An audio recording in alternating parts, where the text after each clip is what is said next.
I knew things were going sideways the moment I saw my badge clipped to the corner of the legal folder, upside down, like it already belonged to someone else. Alina Moore hadn't even looked up from her screen when she said it. Security will walk you out. Just like that. 10 years boiled down to a sentence tossed off like a calendar reminder. I could see my reflection warped in the glass wall of the conference room, the same one I'd watched over since the day they wired the first access points. I didn't flinch. I picked up the badge like it was a scalpel, not a key, and placed it softly on the table beside her untouched cappuccino. Then I slid the folded paper next to it. Not a word spoken. Not by me. Not yet. Before we go any further, if you are part of the 97% listening without subscribing, do us a favor. Hit that button. Throw us a like. It keeps stories like this alive, and frankly, this one's just getting warmed up. They always think they're cutting dead weight. They don't see what's been holding the floor together. Alina strutted in 2 months ago like a knife with a face, clean, sharp, and confident she could gut the place better than anyone before her. Stanford, LinkedIn, some write-up in Forbes about rethinking legacy teams. She didn't ask who built the scaffolding. She didn't care who held the keys. Her first memo said, and I quote, "Simplify, centralize, sanitize."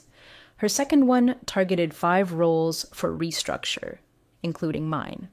Funny how the people most eager to disinfect a system never bothered checking the wiring for gas leaks. My official title? Executive Custodial Strategist. Sounds fancy until you realize it means I knew where the bodies were buried, how the doors opened, and which switches were kill lines versus backups. I was written into the architecture. Not metaphorically. Literally. My biometric seed tied into 3 infrastructure nodes, and that chain had to be physically rotated and logged every fiscal quarter.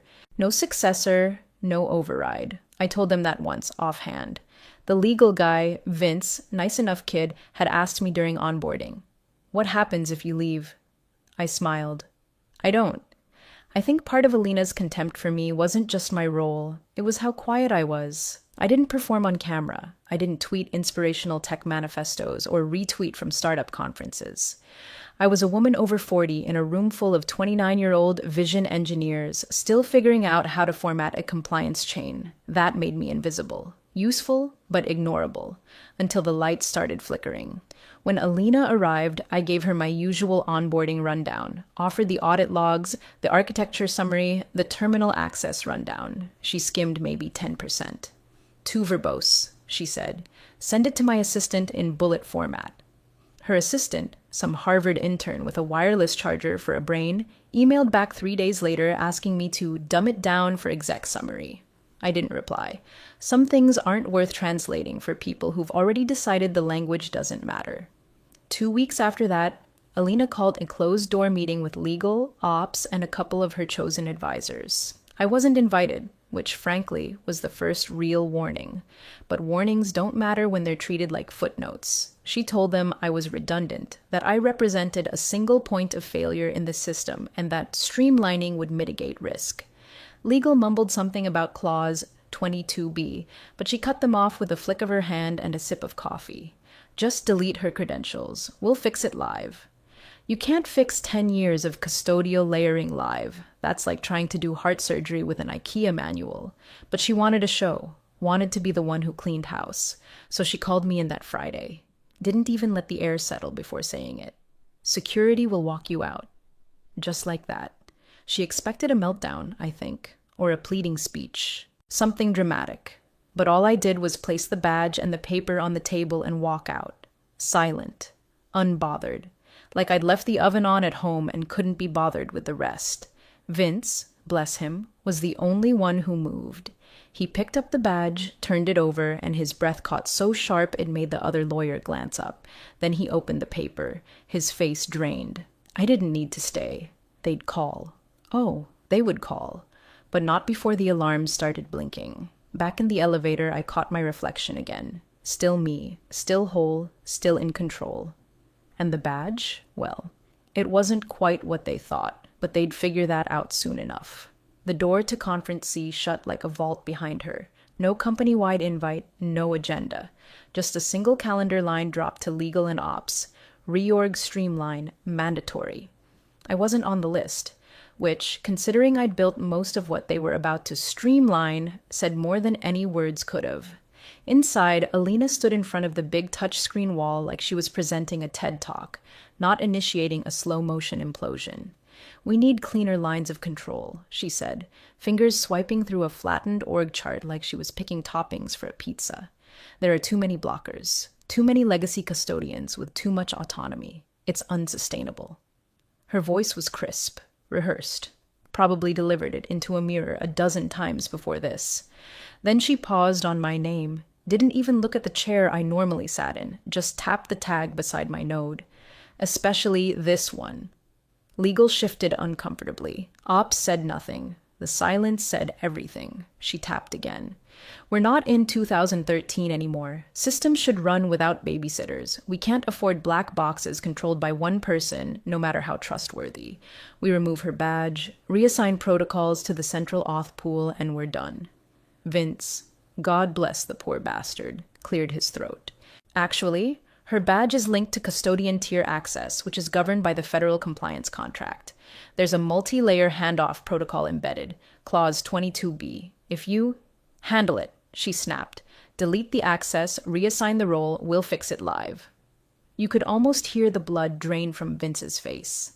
Let me explain what clause 22B actually meant, because I wrote it. Back in 2016, Caldera Tech had signed a joint contract with the Department of Energy to route facility infrastructure through a smart relay backbone. We weren't just pushing internal power. We were the test case for adaptive municipal grid linking. That came with conditions. One of which was that system custodians, like me, couldn't be removed without a biometric transfer, legal notarization, and succession approval from a 3-member compliance panel. Why? Because if the chain broke, the systems shut down. And if those systems shut down, hospitals, data centers, emergency comms, they all felt it. The badge wasn't a key card. It was a linchpin. But Alina didn't want linchpins. She wanted smooth dashboards and magazine spreads about flattening hierarchies and reclaiming control. I wasn't invited to that meeting, but people talk. And when Vince slid into my office 20 minutes after it ended, his hands shaking, I already had the script printed and ready. "She wants to override the badge," he whispered. "She can't," I said, "not without triggering audit flags." "She's going to try," I nodded. "Then let her." He blinked. "You're not going to stop her?" I didn't look up from my screen. "Nope, but the system will." He stood there for a moment, like he wanted to say more, then turned and left, closing the door softly behind him. By Monday, 3 access roles had been reassigned. By Tuesday, she'd ordered DevSec to purge my backup credentials. On paper, it looked clean, streamlined, elegant. Under the surface, it was a horror show in slow motion. Each time they pushed a change, the system logged it under provisional. Every script required endpoint validation from my badge. When that failed, it logged a mismatch. Those logs got sent to the compliance daemon. That daemon cross-checked with federal sync. And when those mismatches hit a certain threshold, escalation, automatic, non-reversible. But Alina didn't know that. Or worse, didn't care. She thought she was wiping dust off a shelf. She didn't realize she was dislodging the beam holding up the roof. I'd warned them years ago what would happen if someone bypassed the custodian protocols without a chain of succession. It wasn't dramatic, just methodical. You lose the badge, you lose the keys. You lose the keys? The whole building locks itself down and calls the feds. She could delete me on a spreadsheet, but the system wouldn't forget. It was never built to. It was 8:43 a.m. when my calendar updated. Immediate CEO office, no subject, no prep. Just a slot that hadn't been there 5 seconds before. I stared at it for a heartbeat, then shut my laptop like I already knew how this was going to end. My tea was still steeping. I left it on my desk. Figured it'd be cold by the time I got back, if I ever did. The walk to the 19th floor was silent. Elevator music never felt so loud. I passed maintenance on 14, where the backup generators hummed just behind the walls I helped design. Nobody looked up. Nobody had to. Everyone felt the shift in the air this week. Caldera Tech was gutting muscle and calling it a diet. They didn't realize the bones were still bleeding. I opened the door myself. She didn't even look up. Alina was seated at the long obsidian slab of a conference table like she was mid-trial. Her MacBook open, fingers scrolling, face blank. The VP of Ops, two legal reps, and that same damn assistant with the clipboard sat like statues along the sides. No chairs pulled out for me, no invitation to sit, just her voice, flat, final. Security will walk you out. 4 words, like she was ordering a salad. I didn't respond, didn't ask why, didn't blink, just reached into my blazer and removed my badge, same one I'd worn for nearly 10 years. The edges smooth from my thumb, microchip still warm. I walked forward and placed it on the table in front of her, not tossed, not dropped. Just set it down like a final move in a game only one of us realized was still being played.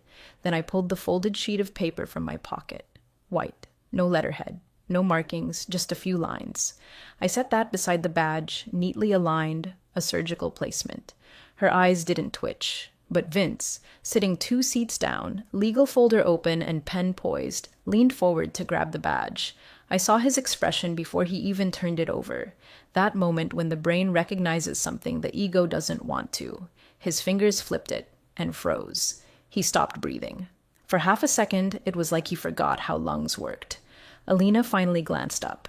"What is it?" she asked, bored. Vince opened the paper, eyes darting. His mouth moved, but nothing came out. The VP of Ops looked over his shoulder and frowned. "That's not—" He didn't finish the sentence. The badge looked identical. Weight, design, chip placement, but it wasn't the original. Not the one linked to the control vault, not the one tied to my biometric chain. This one was a ghost with a trigger. I could see the realization crawl over Vince's face like an infection, that somewhere along the line they had confused visibility with authority, that they thought removing a person meant removing their power, that they had no idea what I'd wired in. That badge was never just access. It was a signature, a node, a tripwire, and they'd just removed it from the system, without the proper transfer. I didn't stay to explain. I turned, walked out, and nodded politely at the 2 security guards waiting by the elevator, who clearly expected more drama than what they got. I gave them a smile. "Smooth morning," I said. "Hope it stays that way." Down on the 6th floor, the lights flickered once. The network coughed. They wouldn't notice right away, but they would. Not because I told them. Because I'd written the language the system used to scream. They assumed it would be clean. 1 swipe, 1 escort, 1 name scrubbed from the registry. Done before lunch. But by the time the elevator brought the security team back upstairs, the first ping had already hit the no-see terminal. Something was looping. Not crashing, just circling. The kind of glitch that's not really a glitch. The kind that hums just under the threshold of incidental, but sticks around long enough to feel intentional. And then it multiplied. 10 minutes after my badge hit the table, the East Wing's facility access panels stopped syncing. Biometric inputs failed to propagate. Badge readers registered valid inputs, but didn't unlock. Auto lights dimmed to emergency default. Maintenance sent a confused Slack to Ops. "Why are we in lockdown? Protocol B." Ops tried to reboot the directory tree, but the live admin panel threw back an error they'd never seen before. Primary custodian validation required. Retry with successor credentials. They didn't have any. Because no one ever initiated succession. Because Alina hadn't thought it mattered.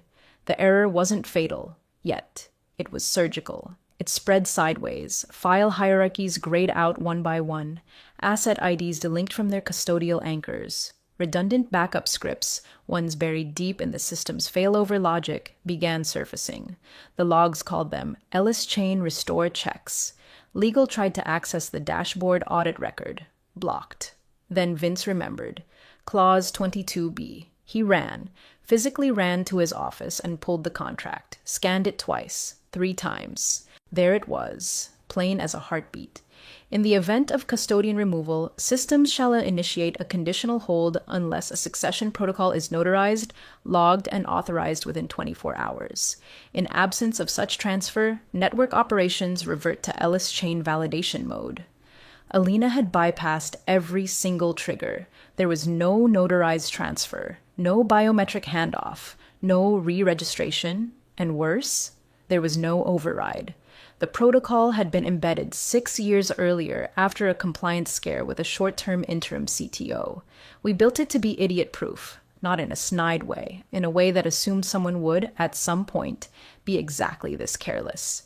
You don't get a second chance when you're tying enterprise access to live infrastructure networks. That's how pipelines burst. That's how cities black out. That's how contracts dissolve in court. They tried calling me. First my work line, then my personal. I let both go to voicemail. Ops initiated an emergency pull of the backup control images. The files returned empty. Not erased, empty. Placeholder headers only. Metadata intact. Content scrubbed. Because Ellis Chain doesn't just restrict access, it scrubs visibility to anything that was custodial tied. And everything in that network, every server, every facility relay, every federated subnode was under my custodial chain. Alina stormed into the main control hub around noon, slammed her hands on the edge of the desk. Why is everything showing as provisional? Vince held up the contract again, like it was a crucifix. You triggered a compliance lockdown, he said. Clause 22B. Her jaw tightened. It's just wording. Fix it. You didn't assign a successor, he replied. There's no legal key. The system's obeying federal compliance, not internal org charts. Her voice dropped to a growl. Then override it. Ops lead, poor Michael, who used to play board games with me on Tuesdays, shook his head. We can't. The override prompt requires a dual auth biometric confirmation. Hers. He nodded at her. And the custodian's. She stared at him. I removed the custodian. Exactly. That silence that followed? That's when it sank in. That's when Alina finally understood the badge she took was never the source of control. It was just the handshake. The real authority was baked into every command line that now refused to run. I wasn't part of the system. I was the system, and it had no intention of forgiving her mistake. They hit the override keys like it was a fire drill, except this wasn't some intern misconfiguring DNS. It was a cascade lockout with a signature they couldn't replicate, let alone reverse. IT threw every admin credential they had at the system. Local, remote, elevated, super user, nothing held. Every attempt ended with the same 7 words in quiet white text on a black terminal. Ellis Chain protocol engaged. Custodian seed required. And that was the moment it all shifted from technical headache to existential crisis. Alina ordered full system reboot, didn't realize that wouldn't even scratch the protocol. Ellis Chain wasn't a program, it was a failsafe embedded into the firmware of our infrastructure management layer. A cold chain protocol, physically sealed, biometrically initiated, air-gapped from every digital backdoor she assumed her Silicon Valley fixers could walk through. In short, she had no idea what she was locked out of because the system stopped telling her. Within an hour, they tried restoring vault access to the facility's subgrid. Keycards read, validated, but never unlocked the biometric latch. They pried open the mechanical casing to bypass the readers manually and found the internal failsafe wired shut, tamper sensor still active. One of the techs apparently asked, half joking, "Did she booby-trap the damn server room?" And someone else replied, dead serious, "No, she just secured it." Because that was the thing. Everything was documented. Not hidden, not obscure, documented. They just never bothered to read it. Every quarter, I'd updated a rotation ledger, signed by me, signed by legal, signed by compliance. I'd warned them in audit review after audit review that the custodian architecture was zero fault tolerant by design. If I vanish, the system waits. It doesn't guess. No one listened. Alina even scoffed in her second week. This kind of redundancy is why we can't scale. Well, now nothing scaled. Not access, not power, not authority. They tried forcing succession credentials through backup tokens. Those little plastic keys nobody touches unless the apocalypse hits.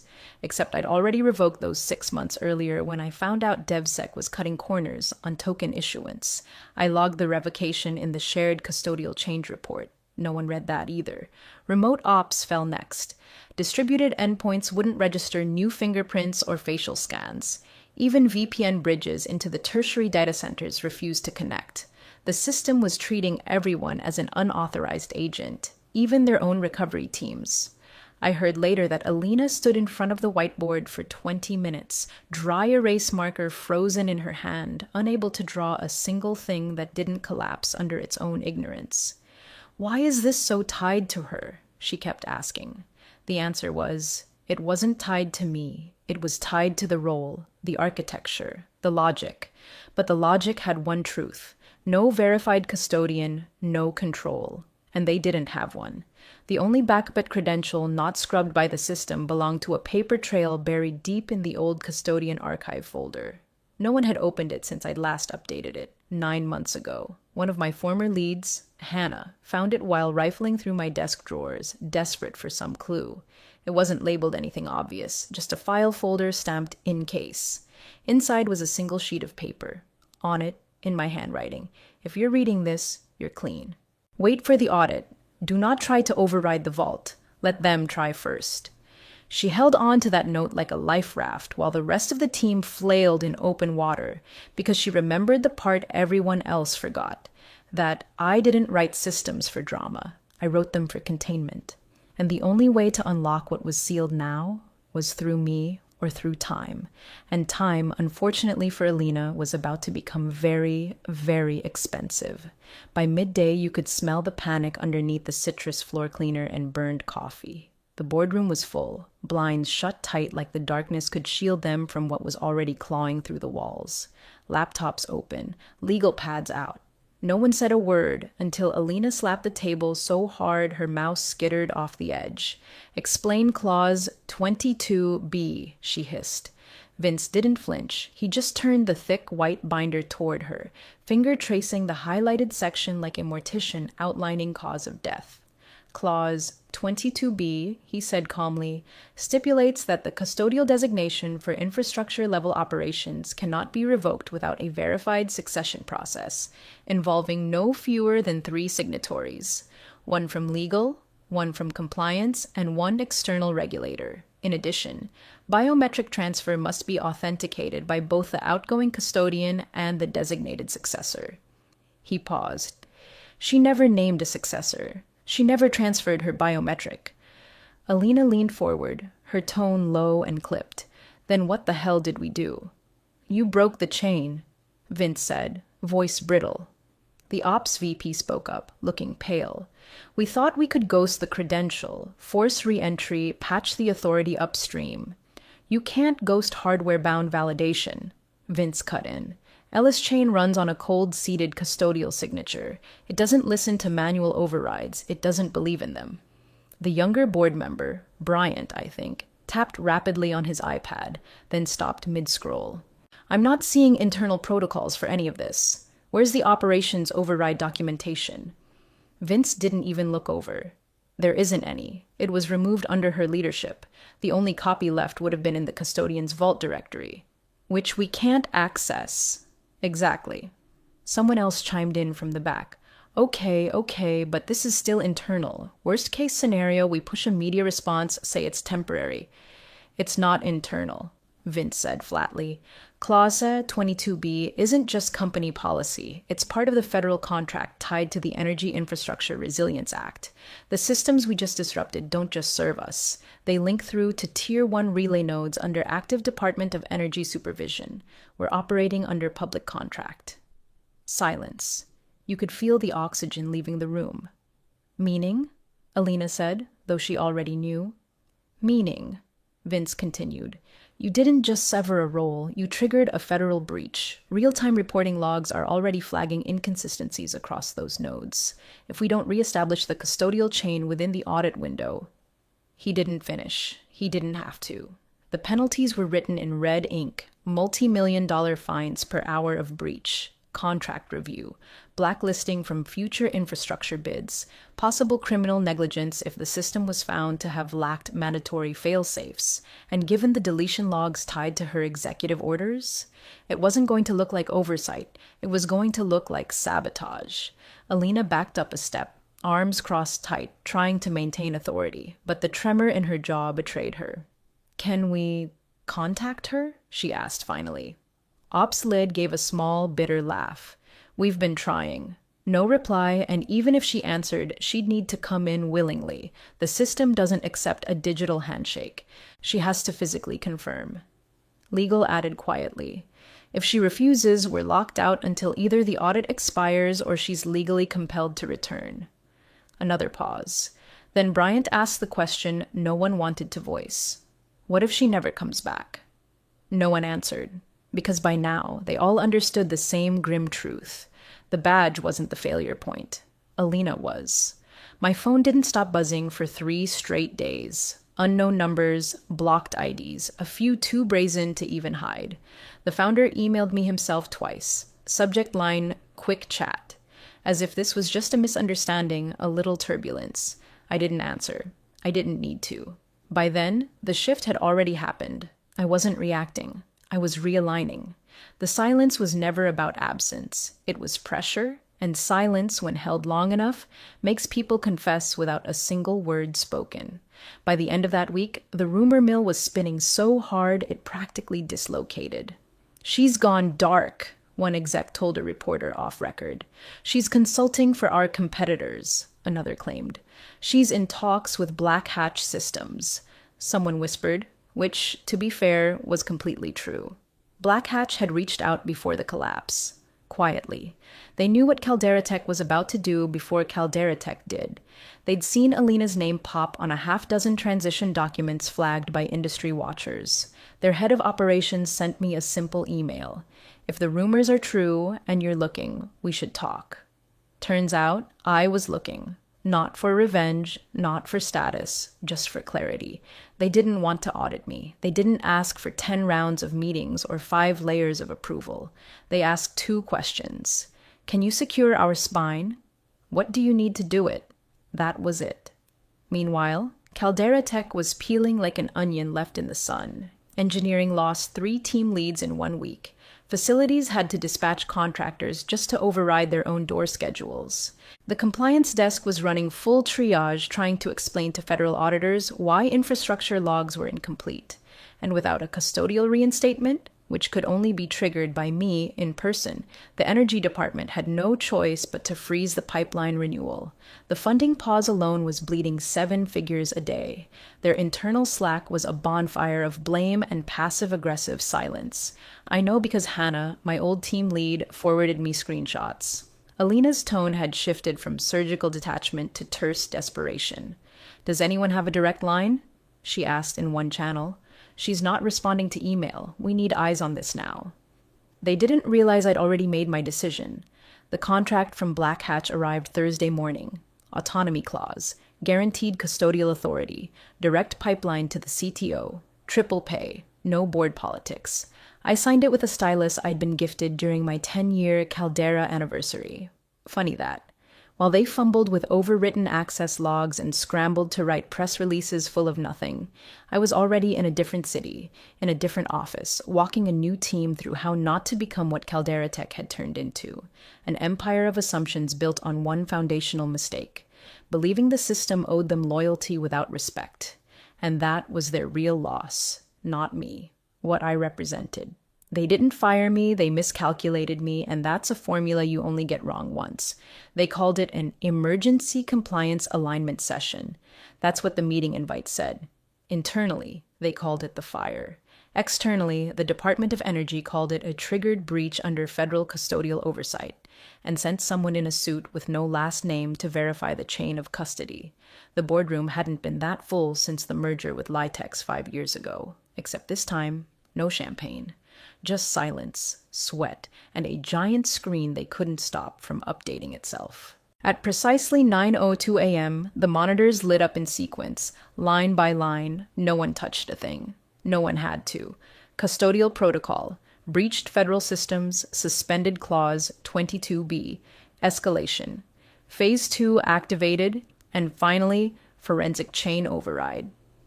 Requested by Ellis protocol holder. That last line didn't even blink, just sat there in clean federal typeface, time-stamped and irrefutable. The room was still, the kind of stillness you get right after a car crash. Then Vince, bless his shaking hands, leaned forward and clicked the forensic log. A profile flashed across the screen. My profile. Not my employee ID, not my Caldera badge photo. No, my federal protocol profile. The one used when interfacing with critical infrastructure failovers. The one that never existed in the public Caldera system, because it was never supposed to be public.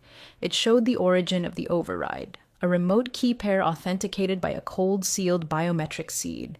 The seed signature matched Ellis Chain's original custodial hash, the same one embedded in the air-gapped vault they still hadn't reopened.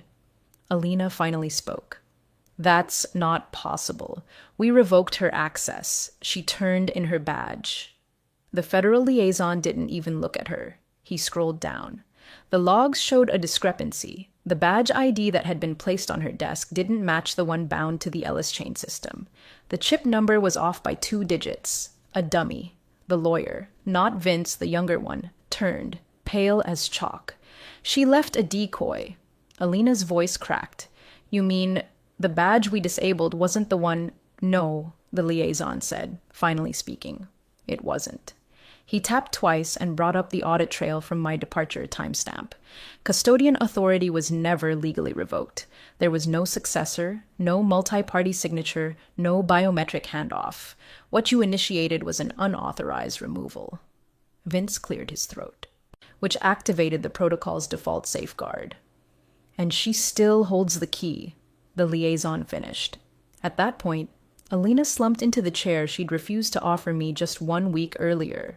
No one moved, because there was one more line still loading at the bottom of the screen. It blinked once, then settled. "Ellis Chain override accepted. Custodian reinstatement imminent." I hadn't said a word to them. I hadn't stepped foot in their building, but I'd triggered the review myself, quietly, remotely, legally. The second they breached the vault protocol, it gave me the right to request federal audit under emergency clause. They tried to erase me. I let them try, because I knew the one thing they didn't. Systems don't care about your ego. They care about the truth you fed them line by line for a decade straight, and mine knew who I was. The reinstatement notice hit federal logs before it ever reached Caldera Tech's inbox. A timestamp, a hash chain, and my name. Not a headline, not a press release, just a system acknowledging that the custodian chain had been corrected, not manually, not through apology or plea, but through protocol. I didn't respond to the founder's 3rd email, or the 4th. He tried calling from a blocked number the night after the audit team left, as if a voice on the line could roll back what a digital signature had already cemented in law. The damage wasn't emotional. It was architectural. They hadn't just lost me. They'd lost credibility, funding, and the one certification that let them operate on government-backed infrastructure. Meanwhile, Black Hatch posted a single update on their internal board. "Ellis joins as Chief Custodial Strategist. Welcome aboard." That was it. No photos, no long bio, just a single sentence. Enough to send every mid-tier CTO in the industry scrambling to figure out how they missed the shift. I didn't forward the post to anyone, but people saw it. Within hours, 3 other firms updated their hiring roadmaps to add custodial infrastructure oversight as a position, something Caldera Tech never even bothered to define. Back at Caldera, things unraveled fast. The pipeline renewal, once frozen, was fully terminated. The Department of Energy flagged their security model as non-compliant and reallocated funding to vendors with a functioning custodial governance chain. Internal memos leaked, staff reductions, project suspensions, entire departments placed under audit freeze. Engineering leads started fleeing to safer waters, some to competitors, a few to the same firm I had quietly joined. The board dissolved Alina's position before the quarter closed, not with ceremony, with a single sentence embedded in an investor update. CEO transition effective immediately, operational review underway. Her name was stripped from internal systems before she could update her LinkedIn. I imagined someone else handed her a badge on the way out, maybe even Vince, now seasoned enough to recognize a decoy when he sees one. I never made a statement. I didn't tweet a thread. I didn't call a journalist. I didn't need to. The systems we build don't need noise to validate their worth. They need continuity, integrity, and just enough silence to make the moment land. I didn't have to fight her. I didn't have to drag her down. I just placed a badge on the table and watched a decade of protocol do exactly what it was designed to do, not protect me, protect the system from people like her.